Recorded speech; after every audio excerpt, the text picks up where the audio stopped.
며느리에게 전세금 5천만 원을 줬습니다. 그런데 그날 이후 연락이 끊겼습니다. 3년 뒤 제 통장을 들고 나타난 사람은 그 며느리였습니다. 여러분, 오늘도 이 채널을 찾아주셔서 진심으로 감사드립니다. 이 이야기가 여러분의 마음에 조금이라도 와닿으신다면 구독과 좋아요로 함께 해주시면 큰 힘이 됩니다. 오늘 하루도 따뜻하고 행복한 시간 되시길 바랍니다. 2019년 4월이었습니다. 그날따라 날씨가 따뜻했고 창밖으로 벚꽃이 흩날리고 있었습니다. 저는 거실 소파에 앉아 텔레비전을 보고 있었는데 아들 민수에게서 전화가 왔습니다. 평소에는 문자만 보내던 아이가 전화를 한다는 게 조금 이상했지만 반가운 마음에 바로 받았습니다. 어머니, 지금 시간 괜찮으세요? 목소리가 평소와 달랐습니다. 조금 무겁고 조심스러웠습니다. 40이 넘도록 한 번도 제게 손 벌린 적 없던 아이였기에 저는 바로 알아챘습니다. 뭔가 어려운 일이 생긴 게 분명했습니다. 그래, 무슨 일이야? 어머니 죄송한데 집 좀 들러도 될까요? 그래, 언제든지 와. 1시간 뒤 민수가 집에 도착했습니다. 평소처럼 밝은 표정이 아니었고 현관문을 열고 들어오면서도 제 눈을 피했습니다. 뭔가 말하기 어려운 일이 있는 게 분명했습니다. 앉아라. 차 한잔 할래? 아니요, 괜찮아요. 민수는 소파에 앉았고 한참을 망설이더니 입을 열었습니다.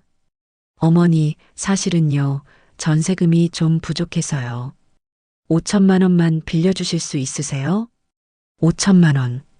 매달 조금씩 모아서 20년 넘게 쌓아 올린 돈이었습니다. 하지만 망설임은 없었습니다. 아들이 필요하다면 줄 수 있는 게 당연했으니까요. 얼마든지 줄 수 있지. 윤정이랑 새 집에서 잘 살아라. 어머니, 정말 감사합니다. 꼭 갚을게요. 저는 고개를 저었습니다. 갚을 생각 따위는 하지 말라고 그냥 너희 살림에 보태 쓰라고 말했습니다. 민수는 한동안 아무 말도 하지 못하고 고개만 숙이고 있었습니다. 그 모습이 안쓰러웠지만 한편으로는 뿌듯했습니다. 아들이 저를 믿고 찾아왔다는 게 감사했으니까요. 다음 날 저는 아침 일찍 은행에 갔습니다. 창구 직원에게 적금을 해지하겠다고 말했고 직원은 조금 놀란 표정으로 물었습니다. 전액 해지하시는 거예요? 만기까지 3개월밖에 안 남았는데요. 네, 급한 일이 생겨서요. 적금 통장은 비었지만 다행히 남편이 남겨준 정기예금 1억 원과 자가 주택이 있었습니다. 그래도 목돈을 내주는 건 처음이라 조금 떨렸지만 가슴은 이상하게도 따뜻했습니다. 며칠 뒤 며느리 윤정이 집으로 찾아왔습니다. 손에는 과일 바구니를 들고 있었고 얼굴은 조금 상기되어 있었습니다. 평소보다 화장을 진하게 한 것 같았고 옷차림도 신경 쓴 티가 났습니다. 아마도 제게 감사를 표현하기 위해 준비를 많이 한 모양이었습니다. 어머니, 정말 감사합니다. 어떻게 보답해야 할지 모르겠어요. 윤정이 제 손을 꼭 잡았습니다. 손이 차갑고 떨리고 있었습니다. 저는 윤정의 손을 꼭 잡아주며 괜찮다고 가족인데 뭘 그러냐고 말했습니다. 하지만 윤정은 계속해서 고마움을 표현했고 꼭 갚겠다고 3년 안에 반드시 갚겠다고 말했습니다. 그 눈빛이 너무 진지해서 저는 더 이상 말리지 않았습니다. 윤정아, 너무 부담 갖지 마. 천천히 해도 돼. 아니에요, 어머니. 약속 꼭 지킬게요. 윤정은 그렇게 말하고 돌아갔고 저는 그 뒷모습을 오래 바라봤습니다. 착한 며느리를 만나서 참 다행이라는 생각이 들었습니다. 일주일 뒤 아들 부부가 이사가는 날이었습니다. 저는 아침 일찍 새 집으로 가서 짐 정리를 도왔습니다. 박스를 나르고 방을 청소하고 부엌 정리를 하면서 하루가 훌쩍 지나갔습니다. 저녁 때가 되자 민수가 배달 음식을 시켰고 우리는 아직 정리되지 않은 거실 바닥에 둘러앉아 저녁을 먹었습니다. 어머니, 고생 많으셨어요. 이제 들어가세요. 그래, 너희 천천히 정리해라. 윤정아, 민수 잘 부탁한다. 네, 어머니. 걱정 마세요. 저는 집으로 돌아왔습니다. 텅 빈 집이 조금 쓸쓸했지만 마음만은 가득 차 있었습니다. 아들이 새 출발을 한다는 게, 며느리와 함께 행복하게 살 거라는 게 그것만으로도 충분했습니다. 밤에 잠자리에 들기 전 저는 통장을 한 번 더 들여다봤습니다. 200만 원. 평생 처음으로 이렇게 적은 돈만 남았지만 후회는 없었습니다. 아들의 행복이 제 행복이니까요. 그날 밤 저는 편안하게 잠들었습니다. 하지만 그때는 몰랐습니다. 그게 마지막으로 편안하게 잠든 밤이 될 줄은. 그날 이후 이상한 일들이 시작될 줄은. 이상한 일은 한 달 뒤부터 시작됐습니다. 평소 같으면 주말마다 전화를 하던 민수가 갑자기 연락이 뜸해졌습니다. 처음에는 바쁜가 보다 했습니다. 새 집에 적응하느라 회사 일이 많아서 그런가 보다 생각했습니다. 하지만 한 달이 지나고 두 달이 지나도 전화 한 통 없자 조금씩 불안해지기 시작했습니다. 2019년 6월 중순 저는 민수에게 먼저 전화를 걸었습니다. 신호음이 길게 울리더니 그냥 끊어졌습니다. 다시 걸었지만 역시 받지 않았습니다. 문자를 보냈습니다. 민수야, 엄마야. 잘 지내고 있니? 전화 좀 해라. 하지만 답장은 오지 않았습니다. 이상했습니다. 아무리 바빠도 엄마 전화는 받던 아이였는데, 문자라도 답장은 하던 아이였는데, 7월이 되었습니다. 장마가 시작되고 매일같이 비가 내렸습니다. 저는 창밖을 보며 민수 생각만 했습니다. 혹시 아프기라도 한 건 아닐까? 사고라도 난 건 아닐까? 그런 생각을 하다가도 문득 화가 났습니다. 엄마가 얼마나 걱정하는데 전화 한 통이 그렇게 어려운 일인가? 하지만 또 생각했습니다. 내가 너무 간섭하는 건 아닐까? 아들 부부도 새살림 꾸리느라 바쁠 텐데. 그렇게 스스로를 달래다가도 밤이 되면 불안했습니다.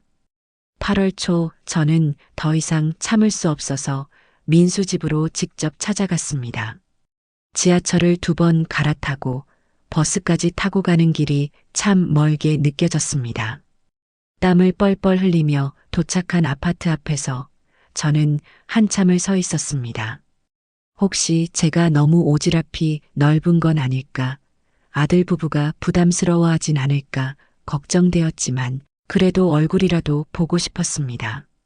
동호수를 확인하고 엘리베이터를 탔습니다. 12층 1204호. 초인종을 눌렀습니다. 1번, 2번, 3번. 아무 소리도 들리지 않았습니다. 문을 두드렸습니다. 민수야, 윤정아, 엄마야. 복도에 제 목소리만 울려 퍼졌고 집안은 조용했습니다. 한참을 기다렸지만 아무도 나오지 않았습니다. 그때 옆집 문이 열리며 아주머니 한 분이 나왔습니다. 누구 찾으세요? 저. 여기 우리 아들 사는 집인데요. 혹시 집에 안 계신가요? 아주머니가 고개를 저었습니다. 아, 거기요? 이사 가셨어요. 한 달 전쯤에요. 순간 머릿속이 하얘졌습니다. 이사요? 어디로요? 그건 저도 몰라요. 그냥 짐 싸서 가시더라고요. 인사도 없이요. 저는 그 자리에 멍하니 서 있었습니다. 이사?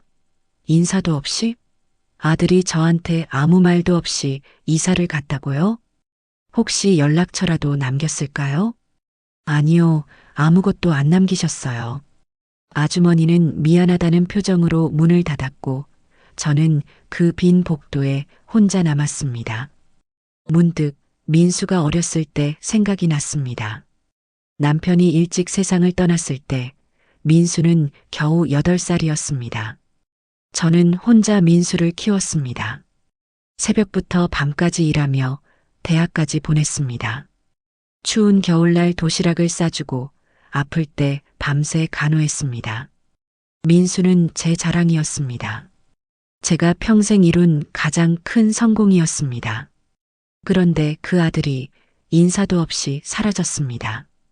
돌아오는 길이 기억나지 않았습니다. 어떻게 버스를 탔는지, 어떻게 지하철을 탔는지, 그냥 멍하니 집까지 왔습니다. 현관문을 열고 들어와 소파에 주저앉았을 때 비로소 눈물이 났습니다. 내가 뭘 잘못했을까? 하지만 그 생각은 곧 화로 바뀌었습니다. 아무리 그래도 이사를 가면서 엄마한테 말도 안 하나? 전화 한 통이 그렇게 어려운 일이었나? 그러다가 또 걱정이 밀려왔습니다. 혹시 무슨 큰일이라도 생긴 건 아닐까? 빚쟁이한테 쫓기는 건 아닐까? 민수가 아프기라도 한 건 아닐까? 그리고는 또 자책했습니다. 내가 5천만 원을 줬기 때문일까? 돈이 부담스러워서 도망간 걸까? 내가 너무 많은 걸 바란 걸까? 그날 밤 저는 잠을 이룰 수 없었습니다. 걱정과 화와 서운함과 자책이 뒤엉켜서 머릿속이 복잡했습니다. 가을이 왔고 겨울이 왔습니다. 저는 매일 전화기만 붙들고 있었습니다. 혹시나 하는 마음에 민수에게 전화를 걸었지만 어느 날부터인가 현재 사용하지 않는 번호라는 안내 멘트만 들렸습니다. 번호까지 바꿨다는 게 제 가슴을 무너뜨렸습니다. 아, 정말 나를 피하는구나. 내가 그렇게 부담스러웠나? 분노와 서러움이 동시에 밀려왔습니다. 평생 아들만 바라보고 살았는데 이렇게 버림받는다는 게 믿기지 않았습니다. 하지만 동시에 혹시 민수에게 무슨 일이 생긴 건 아닐까 하는 걱정도 떨칠 수 없었습니다. 2019년 12월 31일 한 해의 마지막 날이었습니다. 저는 혼자 떡국을 끓여 먹으며 생각했습니다. 작년 이맘때는 민수네와 함께 제아의 종소리를 들었는데 올해는 혼자구나. 텔레비전에서는 새해 카운트다운이 시작되었고 사람들은 환호했지만 저는 그냥 눈물만 흘렸습니다. 2020년이 되었습니다. 저는 매일 핸드폰을 확인했습니다. 혹시 민수에게서 연락이 올까봐, 새해 인사라도 올까봐. 하지만 아무것도 없었습니다. 봄이 왔고 여름이 왔습니다. 그리고 다시 가을이 왔습니다. 친구들이 물었습니다. 아들은 잘 지내? 저는 웃으며 대답했습니다. 응, 잘 지내. 바빠서 연락을 잘 못하더라. 거짓말이었습니다. 저는 아들이 어디서 어떻게 사는지도 몰랐습니다. 살아있는지조차 확신할 수 없었습니다. 밤마다 저는 천장을 보며 같은 생각만 했습니다. 내가 그 돈을 안 줬으면 어땠을까? 돈이 우리 사이를 갈라놓은 걸까? 아들은 나를 버린 걸까? 하지만 또 한편으로는 아들이 어디선가 건강하게 잘 살고 있기를 바랐습니다. 원망스럽고 화가 나도 그래도 제 아들이니까요. 2020년 12월 다시 한 해가 저물어가고 있었습니다. 창밖으로는 첫눈이 내리고 있었습니다. 하얀 눈송이가 조용히 쌓여가는 모습이 제 마음에 쌓여가는 외로움 같았습니다. 5천만 원을 준 지 1년 8개월, 연락이 끊긴 지 1년 4개월이 지났습니다. 저는 민수의 어렸을 적 사진을 꺼내봤습니다. 초등학교 입학식 사진, 중학교 졸업 사진, 대학 합격 통지서를 받고 활짝 웃던 얼굴. 그 얼굴이 지금은 어떤 표정을 하고 있을까요? 그날 밤 저는 일기장에 한 줄을 적었습니다. 민수야, 엄마는 내가 행복하길 바랄 뿐이야. 연락 안 해도 괜찮아. 그냥 잘 살기만 해라. 하지만 그건 거짓말이었습니다. 저는 너무나 보고 싶었습니다. 2021년 1월 1일, 새해가 밝았습니다. 하지만 저에게는 아무 의미가 없었습니다. 작년과 똑같은 하루였고, 내일도 똑같을 거라는 걸 알고 있었습니다. 혼자 떡국을 끓여 먹고, 혼자 텔레비전을 보고, 혼자 잠들 것입니다. 5천만 원을 준 지 1년 9개월, 연락이 끊긴 지 1년 5개월이 지났습니다. 이제는 화도 나지 않았습니다. 원망도 사라졌습니다. 그냥 텅 빈 느낌만 남았습니다. 아들이 어디서 무엇을 하며 사는지, 건강은 한지, 행복한지 아무것도 모른 채 하루하루를 보내는 게 너무 고통스러웠습니다. 2월이 되었습니다.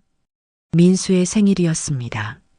매년 이맘때면 미역국을 끓여서 아들 집으로 가져갔는데 올해는 그럴 수도 없었습니다.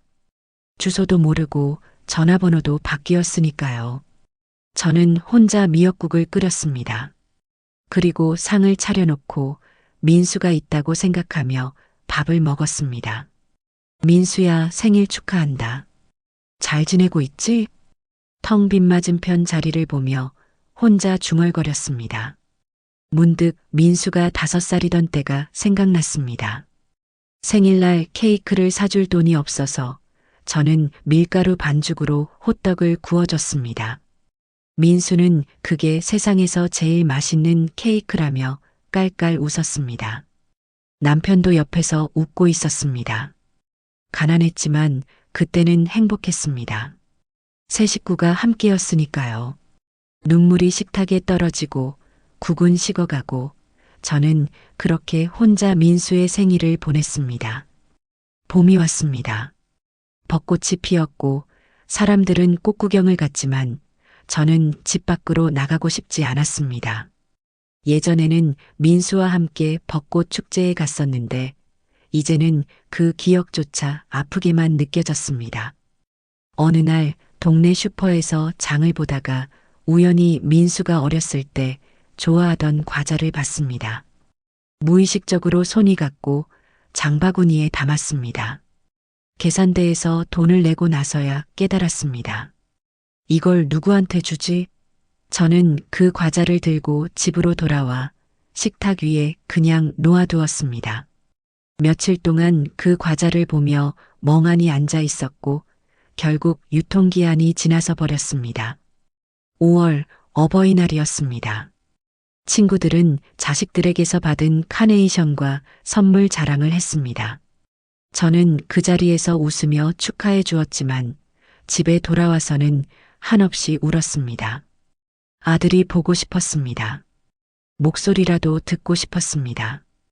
그날 밤 저는 오래된 핸드폰 문자함을 뒤져봤습니다. 민수가 보낸 마지막 문자를 찾았습니다. 엄마, 잘 지내세요. 바빠서 자주 연락 못해서 죄송해요. 2019년 5월에 온 문자였습니다. 그 뒤로는 아무것도 없었습니다. 저는 그 문자를 몇 번이고 읽고 또 읽었습니다. 여름이 왔습니다. 장마철이 되자 몸이 이상해지기 시작했습니다. 가슴이 답답하고 숨이 차고 밤에 잠을 잘 수 없었습니다. 병원에 가야 한다는 생각은 했지만 귀찮았습니다. 아니, 정확히는 무서웠습니다. 혹시 큰 병이라도 걸렸다면 누가 저를 돌봐줄까요? 아들에게 연락할 방법도 없는데 8월 어느 날 친구 영숙이가 집으로 찾아왔습니다. 한동안 연락이 없더니 걱정돼서 왔다고 했습니다. 얼굴이 왜 이래? 많이 야윈 것 같은데. 아니야, 괜찮아. 더워서 그래. 민수는 요즘 어떻게 지내? 한 번도 못 봤네. 순간 가슴이 철렁했습니다. 뭐라고 대답해야 할까요? 잘 지내. 바빠서 자주 못 온다더라. 그래도 어머니 생각하면 가끔은 와야지. 요새 젊은 사람들 참. 영숙이는 그렇게 말하고 돌아갔고 저는 또 혼자 남았습니다. 가을이 왔습니다. 추석이었습니다. 명절이 되면 보통 가족들이 모이는데 저는 혼자 차례상을 차렸습니다. 돌아가신 남편 사진 앞에 송편을 놓고 절을 했습니다. 여보, 우리 아들 어디 있는 거야? 왜 이렇게 된 거야? 남편 사진은 아무 대답도 하지 않았습니다. 저는 그 앞에 주저앉아 한참을 울었습니다. 10월 낙엽이 지고 바람이 차가워졌습니다. 저는 점점 더 야위어 갔고 가슴 통증은 더 심해졌습니다. 계단을 오르는 것도 힘들었고 숨을 쉬는 것조차 버거웠습니다. 이러다 죽는 건 아닐까? 그런 생각이 들자 무서웠습니다. 하지만 동시에 이렇게 죽으면 민수가 소식을 들을까 하는 생각도 들었습니다. 엄마가 죽었다는 소식을 들으면 그때라도 나타날까요? 11월 어느 날 밤 저는 유서를 쓰기 시작했습니다. 만약을 위해서, 만약 제가 갑자기 죽으면 민수가 언젠가 이 집에 와서 이걸 볼 수도 있을 테니까요. 민수야, 엄마는 내가 행복하길 바랄 뿐이야. 5천만 원 때문에 부담 가질 필요 없어. 그냥 엄마가 준 거야. 갚을 생각하지 마. 그리고 엄마를 원망하지 마. 엄마도 내가 보고 싶었을 뿐이야. 한 줄 한 줄 쓰면서 눈물이 종이에 떨어졌습니다. 글씨가 번졌지만 계속 썼습니다. 12월이 되었습니다. 5천만 원을 준 지 2년 8개월, 연락이 끊긴 지 2년 4개월이 흘렀습니다. 저는 거울을 봤습니다. 낯선 얼굴이 보였습니다. 주름이 깊어졌고 머리는 하얗게 새었고 눈빛은 생기를 잃었습니다. 겨우 2년 만에 저는 10년은 늙은 것 같았습니다. 크리스마스가 지나고 새해를 앞둔 12월 30일 밤이었습니다. 저는 잠자리에 누워 생각했습니다. 내년에는 민수를 만날 수 있을까? 아니면 이렇게 평생 헤어진 채로 살아야 할까? 아들은 지금 어디서 무엇을 하고 있을까? 그때 갑자기 가슴이 조여왔습니다. 숨이 막혔고 식은땀이 흘렀습니다. 손이 떨리고 시야가 흐려졌습니다. 저는 간신히 핸드폰을 집어들었습니다. 119를 눌렀습니다. 그리고 의식을 잃었습니다. 눈을 떴을 때 낯선 천장이 보였습니다. 하얀 천장, 형광등 불빛, 그리고 규칙적인 기계음. 어디지? 저는 고개를 돌려봤습니다. 병실이었습니다. 팔에는 링거가 꽂혀 있었고 가슴에는 심전도 측정기가 붙어 있었습니다. 어떻게 여기까지 온 걸까? 기억을 더듬어 봤습니다. 집에서 가슴이 아파서 쓰러졌던 것 같은데 그 이유는 잘 기억나지 않았습니다. 문이 열리며 간호사가 들어왔고 제가 깨어난 걸 보더니 급하게 의사를 불러왔습니다. 의사는 청진기로 심장 소리를 듣고 몇 가지 질문을 했습니다. 이름은 무엇인지, 오늘이 며칠인지, 어디가 아픈지. 저는 하나하나 대답했고 의사는 고개를 끄덕이며 말했습니다. 협심증이라고, 스트레스성으로 보이는데 많이 위험한 상태였다고, 다행히 119가 빨리 도착해서 살아났다고. 의사는 계속 설명했지만 저는 잘 들리지 않았습니다. 머릿속이 멍했고 몸이 천근만근 무거웠습니다. 그때 의사가 물었습니다. 보호자분이 오셨는데 들어오셔도 되겠냐고. 보호자? 누가 온 걸까요? 설마 민수가? 가슴이 두근거렸습니다. 하지만 동시에 민수가 어떻게 제가 쓰러진 걸 알았을까 하는 의문도 들었습니다. 문이 열렸습니다. 그리고 그곳에 며느리 윤정이 서 있었습니다. 2년 6개월 만이었습니다. 윤정의 얼굴은 예전과 달랐습니다. 많이 수척해졌고 눈가에는 다크서클이 깊게 패여 있었고 머리는 단정하지 못했습니다. 마치 오랫동안 고생한 사람의 얼굴이었습니다. 옷도 낡아 보였고 손은 거칠어 보였습니다. 어머니, 윤정의 목소리가 떨렸습니다. 저는 윤정을 바라봤습니다. 반가움보다는 혼란스러움이 먼저 밀려왔습니다. 윤정은 병원에서 연락이 왔다고 했습니다. 제 핸드폰 비상 연락처에 윤정 번호가 남아 있었다고. 그제야 기억났습니다. 예전에 민수와 결혼하고 나서 비상 연락처에 며느리 번호를 등록해뒀던 게. 윤정이 침대 옆으로 다가와 조심스럽게 제 손을 잡았습니다. 손이 거칠었습니다. 예전에 부드럽던 손이 아니었습니다. 일을 많이 한 사람의 손이었습니다. 저는 윤정에게 괜찮으냐고 물었고, 윤정은 걱정스러운 얼굴로 어머니는 괜찮으시냐고 되물었습니다. 저는 괜찮다고 대답한 뒤 민수는 어디 있냐고 물었습니다. 윤정의 표정이 굳어졌습니다. 뭔가 말하기 어려운 일이 있는 것 같았습니다. 윤정은 잠시 망설이다가 민수는 지금 출장 중이라고 말했습니다. 출장? 갑자기? 저는 윤정의 얼굴을 자세히 봤습니다. 눈을 피하고 있었습니다.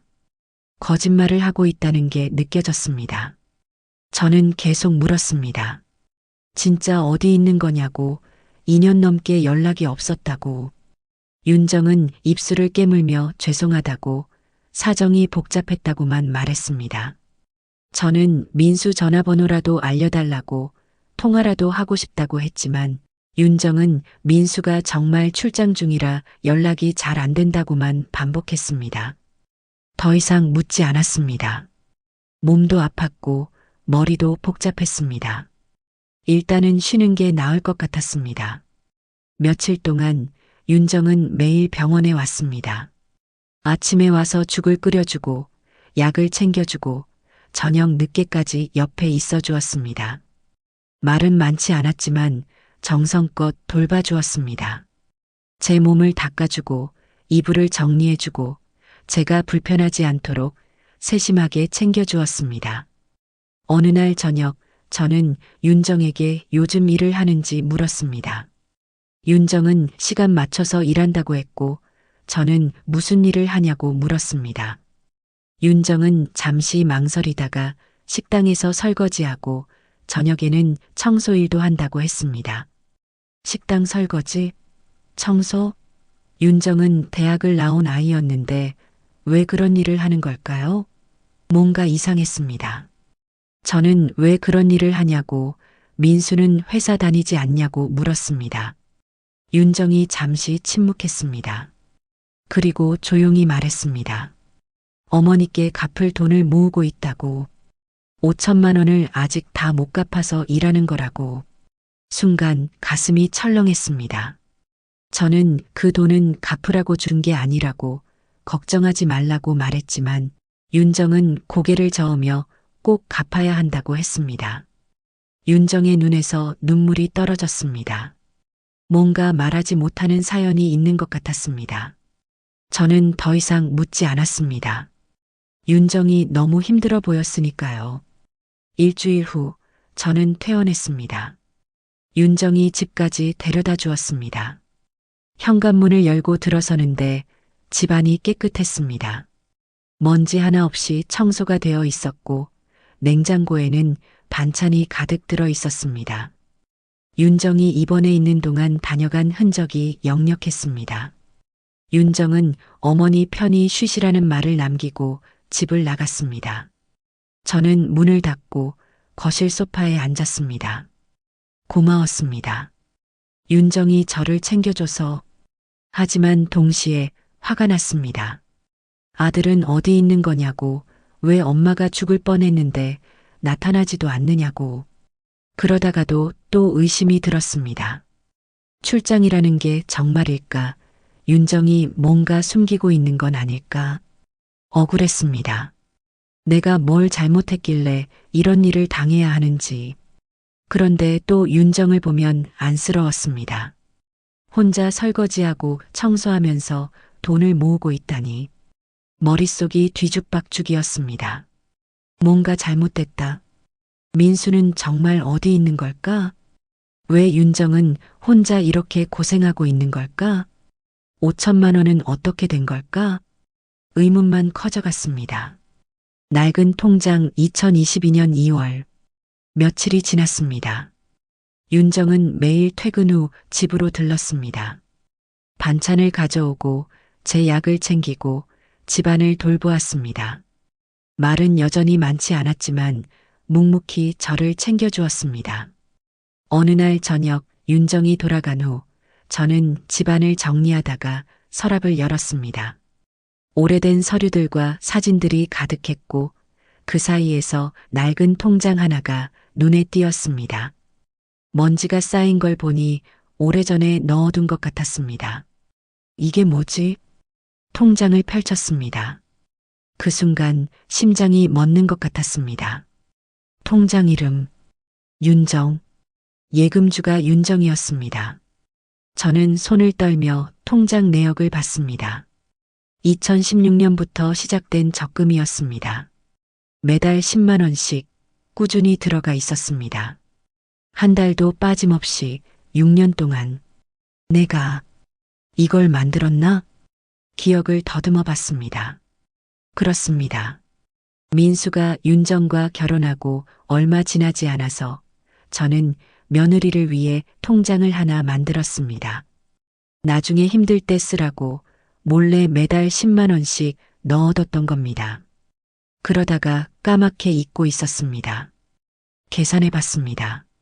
6년이면 72개월, 10만 원씩이면 720만 원. 이자까지 합치면 거의 800만 원 가까이 될 것입니다. 윤정은 이걸 알까? 아마 모를 겁니다. 다음 날 저녁 윤정이 왔을 때 저는 거실로 불렀습니다. 윤정이 소파에 앉자 저는 통장을 꺼내 건넸습니다. 윤정은 통장을 받아들고 표지를 봤습니다. 순간 얼굴이 하얗게 질렸습니다. 저는 설명했습니다. 2016년부터 매달 넣었던 적금이라고 윤정 이름으로 만들어뒀다고 나중에 힘들 때 쓰라고 만든 거라고. 윤정은 통장을 펼쳐 내역을 보더니 손이 떨리기 시작했습니다. 눈에서 눈물이 떨어졌고 고개를 숙이고 소리 없이 울었습니다. 저는 윤정의 등을 쓰다듬어 주었습니다. 한참 후 윤정이 간신히 입을 열었습니다. 죄송하다고, 정말 죄송하다고. 저는 윤정에게 물었습니다. 대체 무슨 일이 있었던 거냐고, 왜 혼자 그렇게 고생하고 있었냐고. 윤정은 한참을 망설이다가 천천히 말하기 시작했습니다. 5천만 원, 어머니가 주신 그 돈은 전세금이 아니었다고 했습니다. 민수가 사업 실패로 생긴 빚을 갚는 데 썼다고. 그것도 모자랐다고. 저는 숨이 막혔습니다. 그럼 전세는 어떻게 한 거냐고 물었고 윤정은 작은 목소리로 월세로 살았다고 대답했습니다.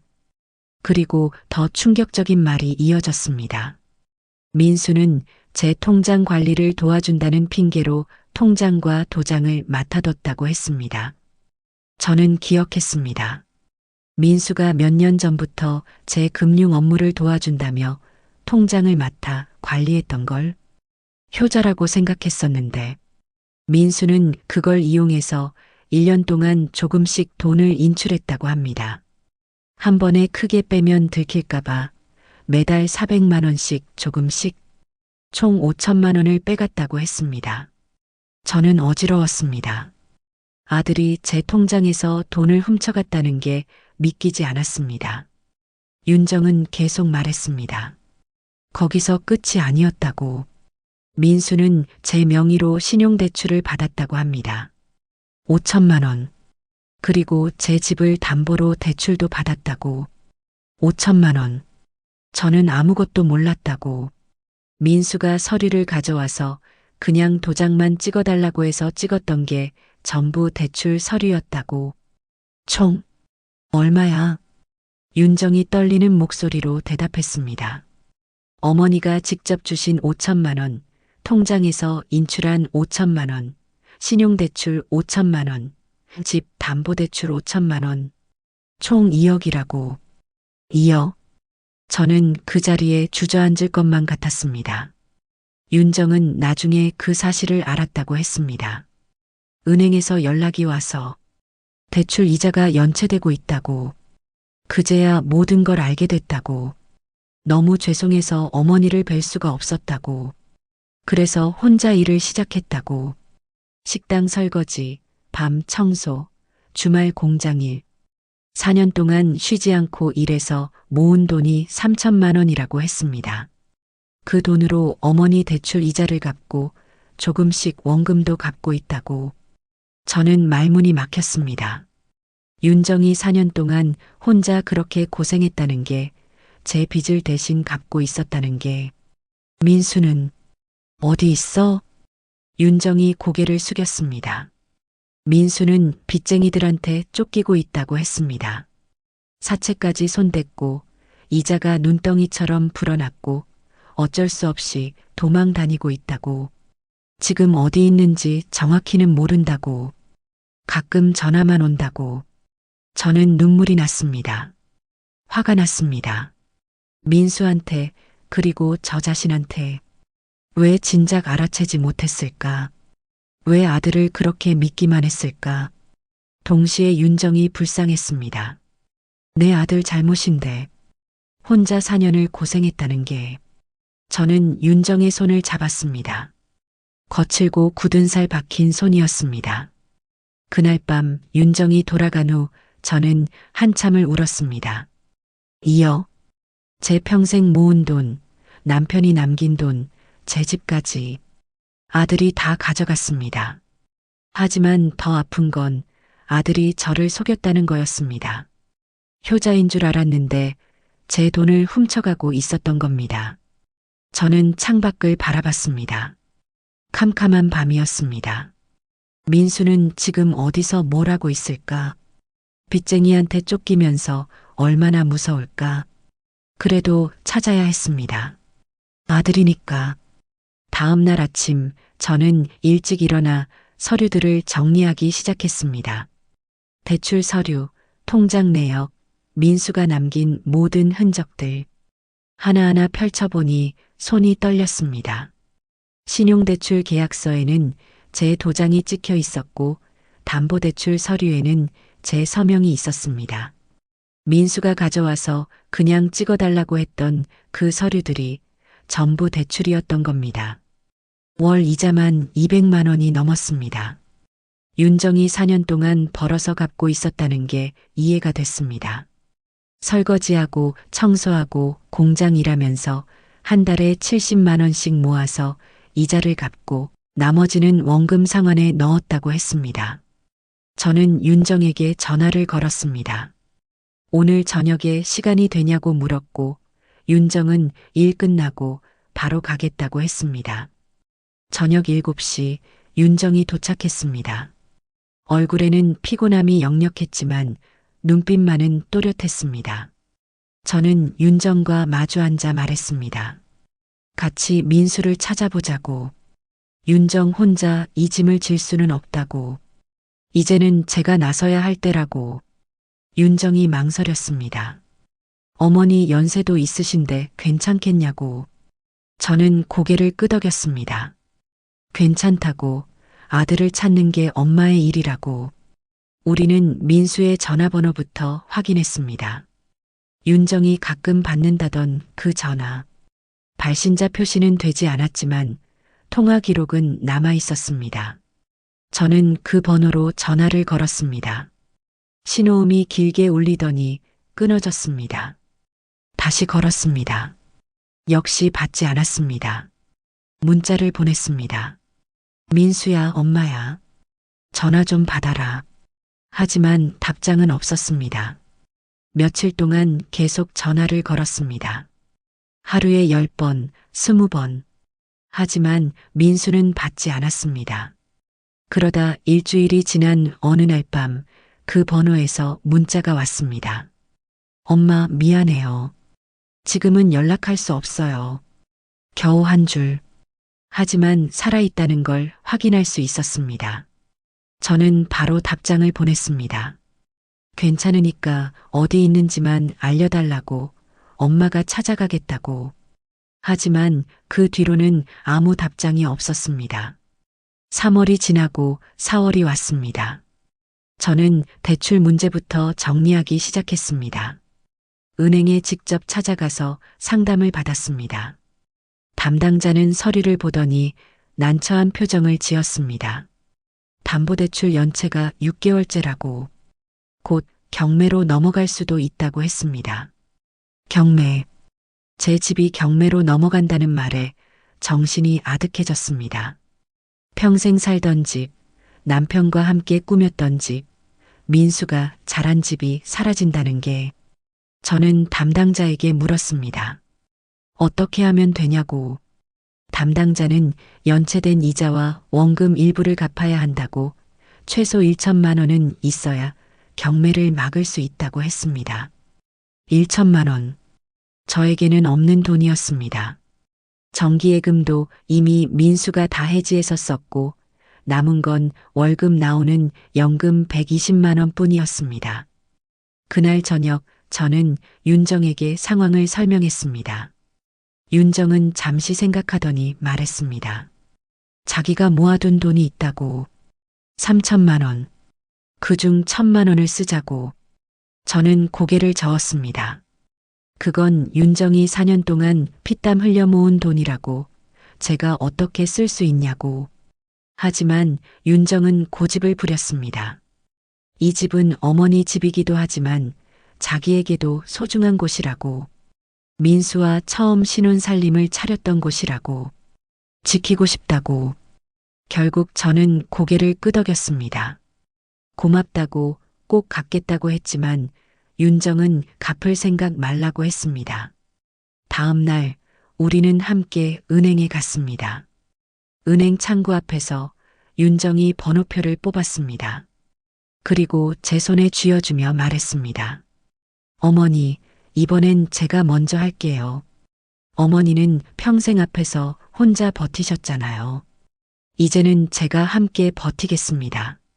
저는 윤정의 손을 꼭 잡았습니다. 든든했습니다. 혼자가 아니라는 게.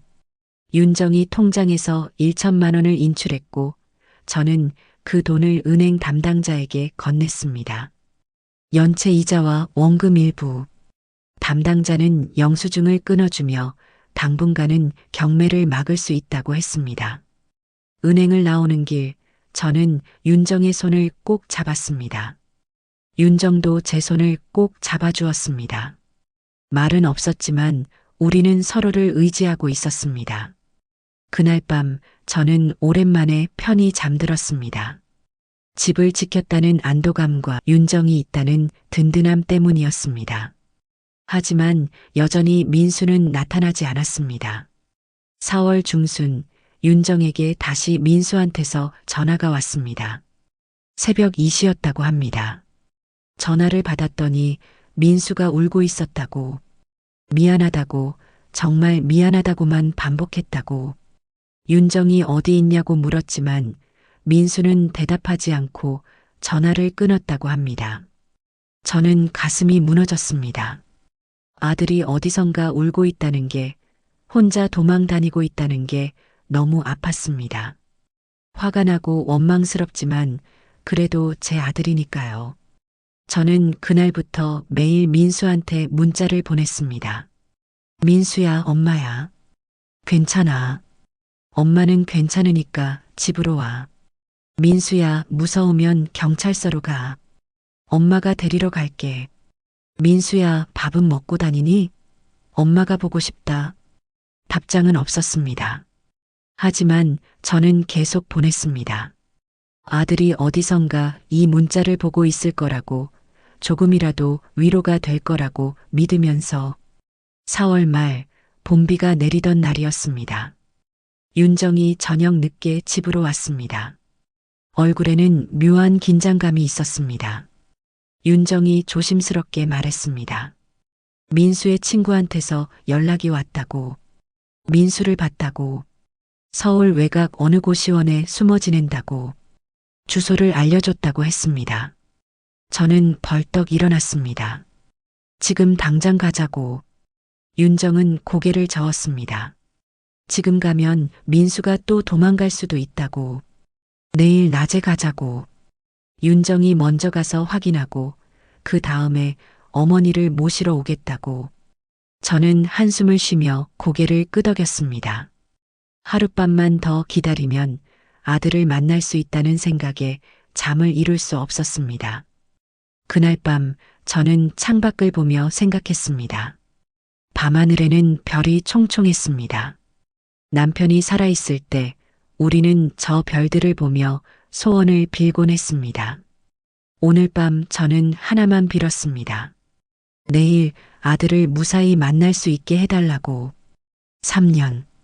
아들과 떨어진 지 3년이 지났습니다. 내일이면 드디어 아들을 만날 수 있습니다. 준비해야 할 말이 많았습니다. 화낼 말도, 위로할 말도, 용서한다는 말도. 하지만 제일 먼저 할 말은 정해져 있었습니다. 괜찮아, 민수야. 엄마가 왔어. 다음 날 아침 9시 윤정이 집으로 왔습니다. 저는 이미 준비를 마친 상태였습니다. 옷을 갈아입고 화장도 했습니다. 3년 만에 아들을 만나는데 초라한 모습으로 갈 수는 없었으니까요. 가방에는 민수가 좋아하던 약과와 사과를 넣었습니다. 우리는 버스를 타고 서울 외곽으로 향했습니다. 1시간 넘게 달려서 도착한 곳은 낡은 건물들이 늘어선 골목이었습니다. 페인트가 벗겨진 3층짜리 건물 앞에서 윤정이 멈춰 섰습니다. 간판에는 해오름 꽃시원이라고 적혀 있었습니다. 계단을 올라가는 발걸음이 무거웠습니다. 떨렸습니다. 3년 만에 만나는 아들의 모습이 어떨지, 무슨 말을 해야 할지 머릿속이 복잡했습니다. 2층 204호 앞에서 윤정이 조심스럽게 문을 두드렸습니다. 1번, 2번. 안에서 인기척이 들렸습니다. 발소리가 가까워지더니 문이 조금 열렸습니다.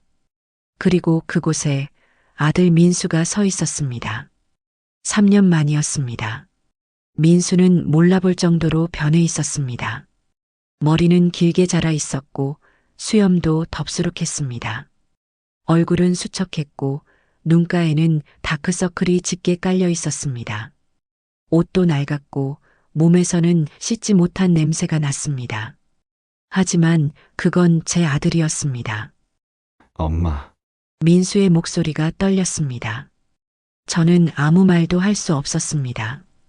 그냥 아들을 바라봤습니다. 눈물이 흘렀습니다. 민수는 문을 열었고 우리는 안으로 들어갔습니다. 방은 좁았습니다. 2평도 안 되는 공간에 침대 하나와 책상 하나가 전부였습니다. 창문은 작았고 벽에는 곰팡이가 피어 있었습니다. 이런 곳에서 아들이 살고 있었다는 게 믿기지 않았습니다. 민수는 우리를 침대에 앉게 하고 자신은 바닥에 앉았습니다. 고개를 들지 못했습니다. 손은 떨리고 있었습니다. 저는 가방에서 약과를 꺼내 민수 앞에 놓았습니다. 민수는 그걸 보더니 울음을 터뜨렸습니다. 소리내어 우는 게 아니라 그냥 눈물만 주르륵 흘렀습니다. 한참 후 민수가 입을 열었습니다. 죄송하다고, 정말 죄송하다고 했습니다. 저는 묵묵히 들었습니다. 민수는 천천히 이야기를 시작했습니다. 사업을 시작했는데 실패했다고, 빚이 5천만 원 생겼다고, 그래서 엄마한테 전세금이라고 거짓말하고 돈을 받았다고. 하지만 그것도 모자라서 엄마 통장에서 조금씩 돈을 빼냈다고. 그것도 모자라서 엄마 명의로 대출을 받았다고. 총 2억이라고. 저는 이미 다 알고 있었지만 아들의 입으로 직접 듣는 건 또 달랐습니다. 가슴이 무너졌습니다. 민수는 사채까지 손댔다고 했습니다. 이자가 감당이 안 됐고 빚쟁이들이 집까지 찾아왔고 어쩔 수 없이 도망 다녔다고. 윤정한테도 미안하다고, 모든 게 자기 잘못이라고, 죽고 싶다고 했습니다. 저는 민수의 말을 다 듣고 나서 한참을 침묵했습니다. 화가 났습니다. 아들이 저를 속이고 제 돈을 훔치고 사채까지 손댄 게. 하지만 동시에 이렇게 무너진 아들을 보니 가슴이 아팠습니다. 저는 민수에게 말했습니다. 엄마는 돈이 아까운 게 아니라고, 내가 연락도 안 하고 혼자 도망 다닌 게 서운했다고. 엄마한테 말했으면 같이 해결할 수 있었을 텐데 왜 혼자 짊어지려고 했냐고. 민수는 대답하지 못했습니다. 그냥 고개만 숙이고 있었습니다. 저는 계속 말했습니다. 엄마가 평생 모은 돈, 아빠가 남긴 돈, 우리 집까지 내가 다 가져갔다고. 하지만 그래도 괜찮다고. 내가 살아있으면 그걸로 충분하다고. 돈은 다시 벌 수 있지만 내 목숨은 하나뿐이니까. 민수가 바닥에 엎드려 울었습니다. 소리내어 울었습니다. 몸을 떨며 울었습니다. 저도 울었습니다. 윤정도 옆에서 눈물을 닦았습니다. 얼마나 울었을까요? 한참 후 방 안은 조용해졌습니다. 세 사람 모두 지쳐서 말이 없었습니다. 저는 민수에게 물었습니다. 이제 어떻게 할 거냐고. 평생 이렇게 숨어 살 거냐고. 민수는 모르겠다고, 어떻게 해야 할지 모르겠다고 했습니다. 저는 결심했습니다. 이 아들을 구해야겠다고. 엄마니까. 아무리 잘못을 해도 제 아들이니까. 저는 민수에게 말했습니다. 집으로 가자고.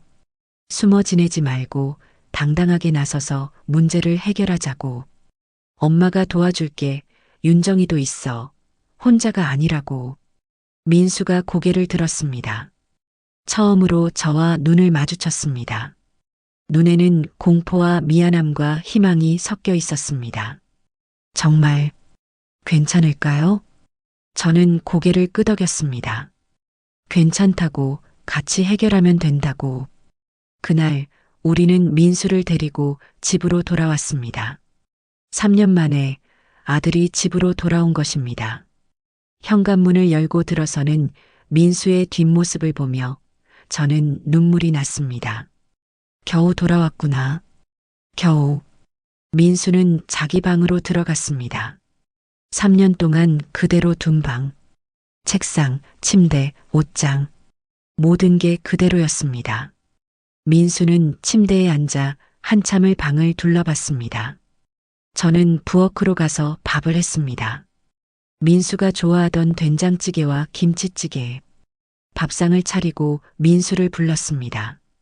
민수는 밥을 먹으며 또 울었습니다.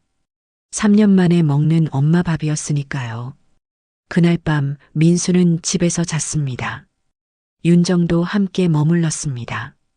저는 혼자 거실 소파에 앉아 생각했습니다. 이제 시작입니다. 2억의 빚, 사채 빚, 채권자들. 해결해야 할 문제가 산더미였습니다. 하지만 포기하지 않을 겁니다. 아들을 지킬 겁니다.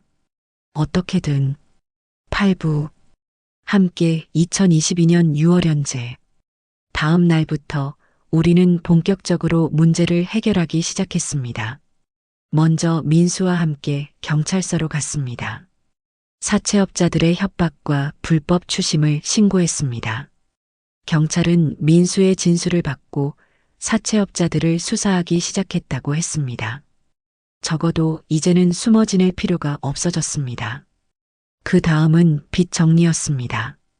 2억의 대출과 사채 빚까지 합치면 엄청난 금액이었습니다. 하지만 포기할 수는 없었습니다. 저는 윤정, 민수와 함께 은행과 법률 상담소를 찾아다녔습니다.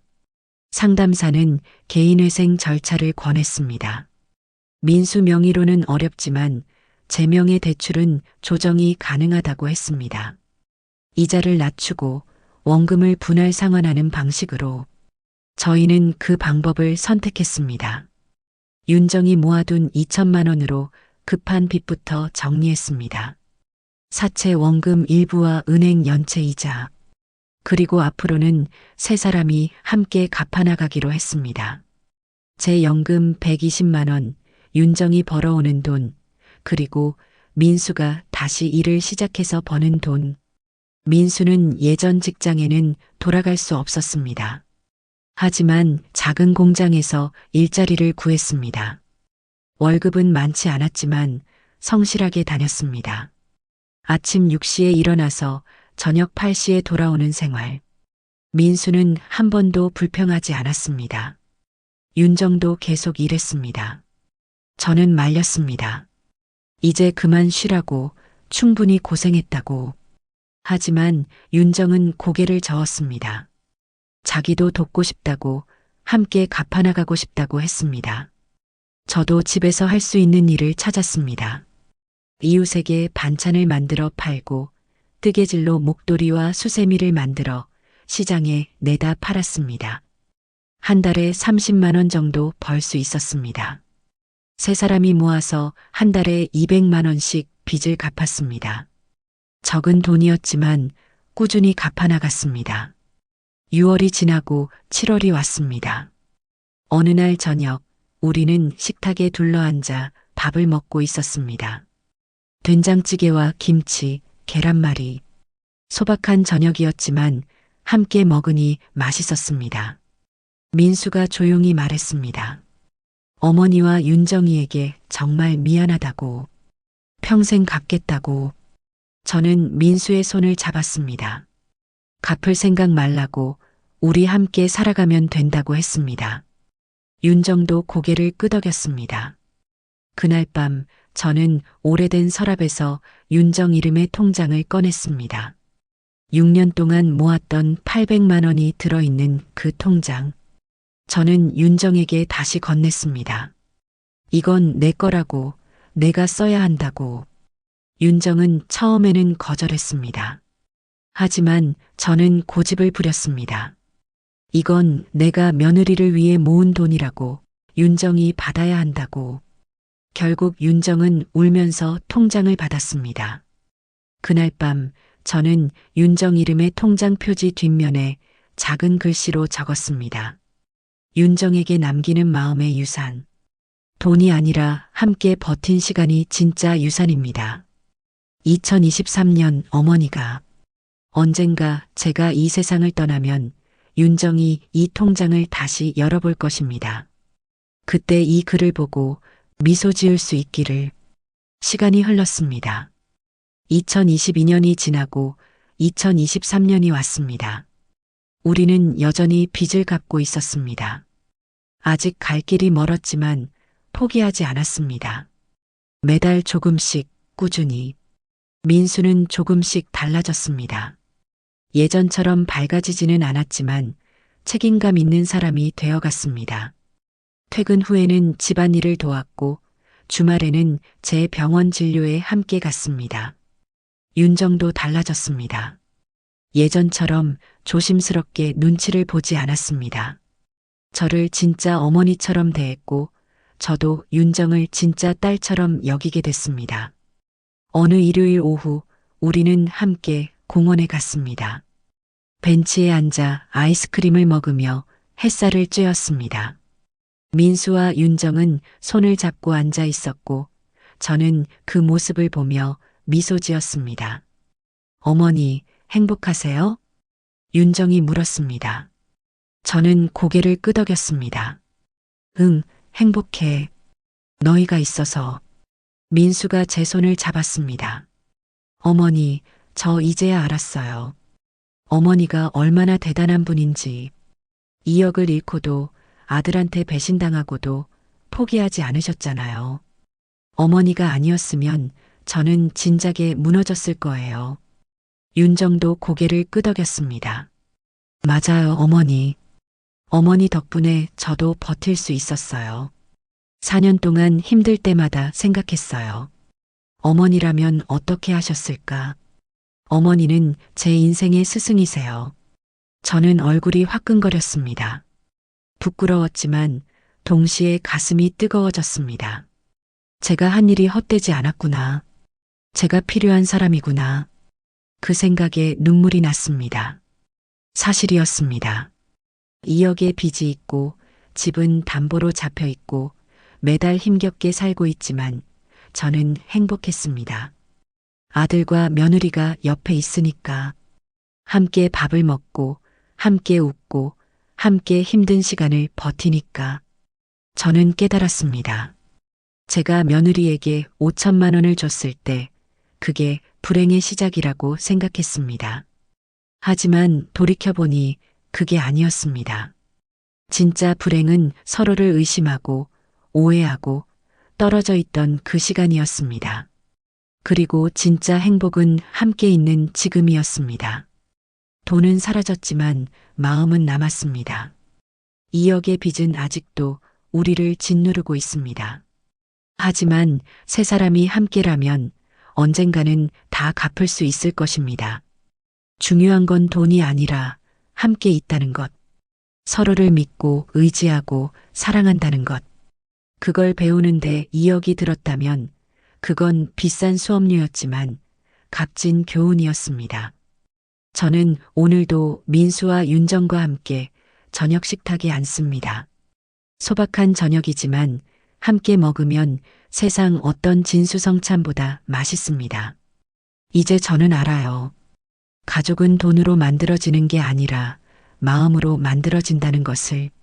그리고 진짜 부자는 돈이 많은 사람이 아니라 사랑하는 사람들과 함께 있는 사람이라는 것을. 돈은 오고 가지만 마음은 남습니다. 함께 있으면 어떤 어려움도 이겨낼 수 있습니다.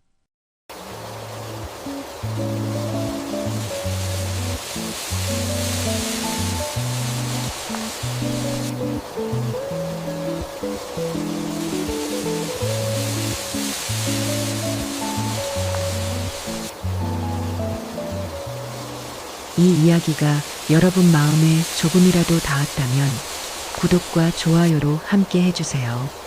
여러분의 작은 응원이 저에게 큰 힘이 됩니다. 오늘도 사랑하는 분들과 따뜻한 하루 보내시길 바랍니다. 감사합니다.